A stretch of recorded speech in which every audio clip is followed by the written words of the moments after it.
This means invasion.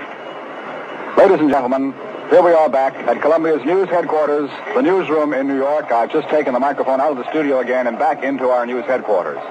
You have just heard from London Colonel R. Ernest Dupuy of the Supreme Headquarters of the Allied Expeditionary Forces reading Communique Number 1.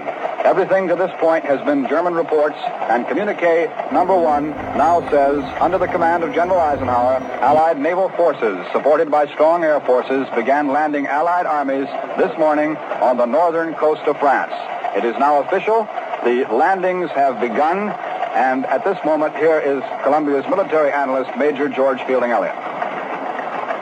As you just heard from Mr. Trout, the period of doubt is at an end, and we have official announcement of the landing of Allied armies on the northern coast of France. As there's nothing to add to the very bare words of the official communique, it was to be expected that the Allied naval forces would cover the landing and would be engaged in conveying our troops to the coast of France, and that there would be strong air support.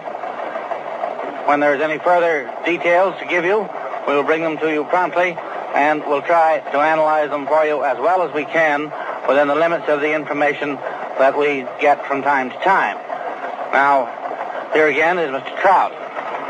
Major George Fielding Elliott has been speaking to you, talking about the invasion. I think we can now call it that, following the reading of the first communique, Communique Number 1 from SHAFE. That's what we call Supreme Headquarters, Allied Expeditionary Forces, somewhere in Great Britain. Rather strangely, just before we switched to London to hear the first communique, we were making this informal...